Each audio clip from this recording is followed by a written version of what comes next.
There's a lot of hubbub online about people complaining that if you go second, you win, and if you go first, you lose. So is there a really big difference between going first and second? Well, that's what the topic of today's videos are. Guys, there are going to be advantages either way, and we're going to figure out what those freaking advantages are. All right, I hear everyone is always saying in every single scenario going second is going to be the thing, but it's just not true. Now, yeah, there are advantages to going second, but there are certainly advantages to going first. The problem is that most of these advantages are based off of the army and the style of game that you're playing, and it's not something that you can always adapt to based off of whether you roll to go first or roll to go second. That's where the real issue is. So in today's video, I'm going through the advantages of going first, how you can take advantage of said advantages, and the same thing with going second.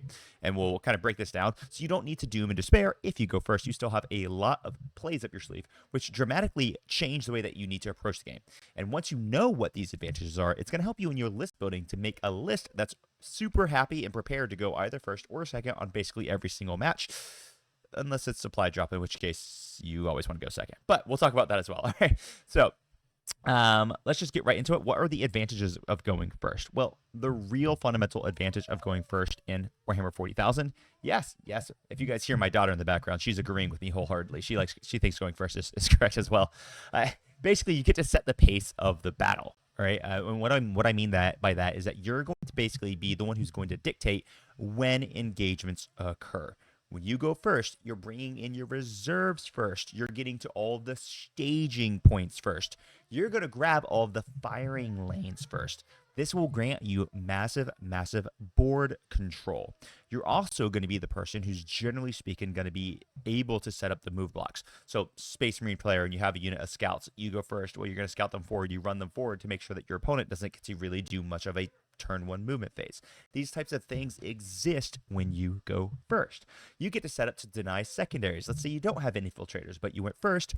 Well, now you can move a unit into the central objective within 6 inches of the center of the board, but while you're still behind a central ruin. Sorry, I think I said that wrong. You get to move into a central ruin, maybe not on the central objective, but onto the central ruin.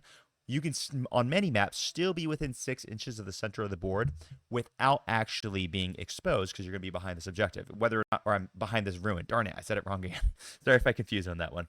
So whether or not you're on the objective or not is irrelevant, but when you're within 6 inches of the center of the board, suddenly your opponent can only maximally score 2 points on area denial instead of 5 points on area denial. So you can do things that will destroy your opponent's ability to be getting secondaries. You also will get the opportunity to do alpha strikes. Now, many armies are not set up to do alpha strikes, so this is going to be very army dependent on if you actually have the ability or the desire to do these alpha strikes, but it is. And I'm going to give another one that a lot of people are going to really not maybe agree with.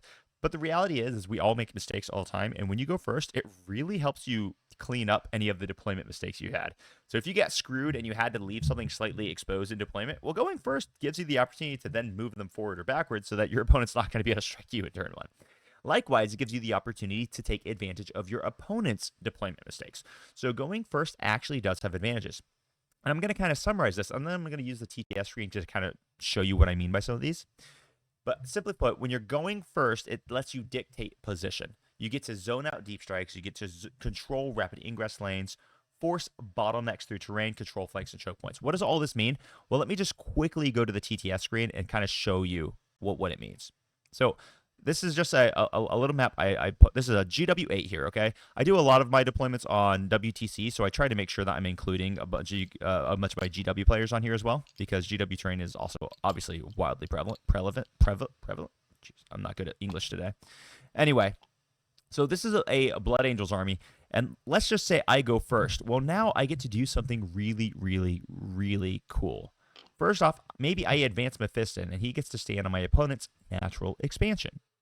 So when he's standing on my opponent's natural expansion, or maybe even just off of my opponent's natural expansion, maybe he just gets to stand right here. So if my opponent wants to come stand on the expansion, Mephiston gets to go kill them in his turn. Meanwhile, I also have units of JPI, and I have Dante squads staged up in the center of the battlefield. And because you can just see the angle that I've drawn here, they're not going to be able to see me here. I could have maybe gotten slightly closer, at which point I would just, shove them an extra 0.1 inch. No big deal. But now I'm in such a central position, and with an advance in charge, I actually have access to the entire freaking battlefield with Dante here, and my opponent cannot shoot me right here, which is very, very strong. Meanwhile, on my natural expansion, it's effectively going to be unassailable because I've got my Fight First Blade Guard veteran staying in route right here, and I've got a Death Company captain who's also in position to go to the center here, or even to my opponent's staging points. So right now, I am controlling where my opponent can stand. They can't stand on their natural expansion. Of course, they can't come to the center. Of course, they can't come to my natural expansion, and they can't even stage in their natural staging point because I would get to hit them first. So this is a very, very bad position for my opponent if I am the Blood Angels player here. So the Blood Angels like being here. Going first allows you to grab here before your opponent gets to get into position. This is a very, very strong, very, very powerful ability. So you can grab board control. You can dictate where your opponent can rapid ingress because now, in turn 2, and so in my turn 1, or in my turn 2, I get to move out before the rapid ingress, so I get to make sure I get to block all of that for my opponent. And of course, that's another advantage that the going second does have, is being able to rapid ingress first. But in turn 2, I also get to bring in my deep strikes before my opponent gets to rapid ingress. So I get to set up any firing lanes, I get to set up firing lanes over here, I get to set up all of this stuff because I went first.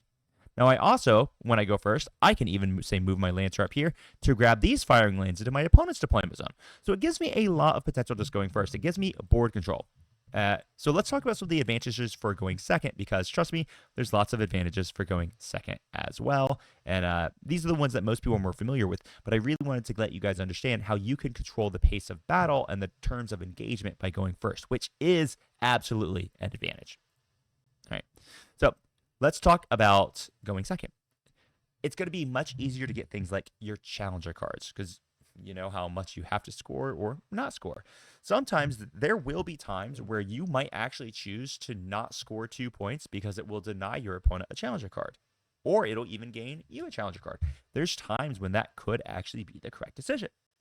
You get massive primary scoring and secondary scoring advantage, specifically in turn 5, because whoever goes second gets to score at the bottom of round 5, not the top of round 5. Meaning, your opponent is where they are. You don't even have to stand on your objectives in your battle round 4 because you will score at the end of battle round 5, not the beginning. So you can actually, in turn 4, just walk off all the objectives, deny your opponent's secondaries such as, storm hostile objective, overwhelming force, these types of things. And then in turn 5, you just walk wherever you want, and there's basically nothing your opponent can do about it at that time. So you more or less, it's close to free scoring in battle round 5, assuming you're still alive. Of course, whoever goes first probably has the advantage on terms of engagement, so they might have killed you by then, depending on how aggressive they have been. Another advantage of going second is that you get reactive play. It's going to become much easier for you to spot your opponent's strategy and to adapt to it. Now, you guys know my philosophy on Warhammer. I tend to enjoy being the problem and not really worrying about countering the problem. I like to be the problem that my opponent has to solve, not the other way around. Just my playstyle, and I think it suits a lot of other people, but if you are a reactive player, you definitely want to be going second. And once again, you also get to do that rapid ingress first, which can be extremely powerful, being able to rapid ingress in battle round 2 and not having to wait till battle round 3, like most of the time you do if you go first. All right, so what does this really mean for you? Basically, what it means is that you need to build a list that can win from either side of the roll-off. You got to play for both the outcomes. If you go first, you need to be prepared to go and grab all of these staging points, grab the firing lines, take advantage of your opponent's deployment mistakes, set up your move blocks. But if you go second, you also need to be deployed in such a way that your opponent can't shoot you when you're in your deployment zone, that your opponent can't set up the move blocks that they want to set up, that your opponent, even if they do grab the staging points, it's not a strong enough deterrent for you so that you can then go where you need to go in your turn 1. So you need to be able to set up for both ways. You also need to be able to set up for what happens when you draw secondaries. Can you score the secondaries that you can draw in turn 1? I know I did a full in-depth explanation of all the secondaries in Pariah. I probably need to redo that for the new chapter approved, and I think I will. But you need to be deployed specifically to score tempting target, secure no man's land, establish all these things. So that's very, very important. You need to lean into early tempo. When you go first, you need to have confidence about what you're going to be doing. This is something that pressure style armies tend to do really, really well. So if you're an orc player, or even if you're like a Mont Tau player, you need to be able to aggressively, very, very far move up, not exposing yourself necessarily, but being able to reach out and extend your influence upon the board as you would like to. Kind of like I showed with my example with the Blood Angels just a few moments ago. And then, especially when you're going second, you need to think about how do you hold back and score your points at the end. Because if your opponent is really forced to be coming forward to push the action, one of the things you're going to want to do is you're going to want to kind of hold back a little bit, let them burn themselves out, and just focus on denying them points, not necessarily scoring your own points, because you can score massive points in round 5 so long as you're denying your opponent's points early on. So that's the way you like to approach things if you go second. So basically, in your list building and your deployment steps, you need to plan for what's going to happen when you go first or when you go second. So takeaway, both options are going to have crazy power, but great players are going to prefer both going first and going second. Even though going second might seem like it has more advantages, and honestly, it probably does, going first still has its own distinct advantages that you need to be able to lean into, namely board control. So guys, what do you prefer? Do you prefer going first or second? Drop your thoughts in the comments down below. Obviously, on supply drop, everyone's going to want to go second. But even on supply drop, if you do go first, the way to play the game is to really push hard into your opponent. You need to make sure that you're guaranteed to be scoring the primary early on, and you really want to be able to dogpile that objective in round 5 or have your opponent tabled by then so that your opponent can't get the huge 15 to 30 point swing in battle round 5, which is easier said than done, of course. But a lot of people like going second. Most of the time with most of my armies, I actually enjoy going first. Of course, supply drop is different, but even with that, I know how to play if I do go first. So I do want to hear your thoughts. Drop them in the comments down below and catch up with me tomorrow on Happy Crumpin'. Until next time, crump on. Bye-bye.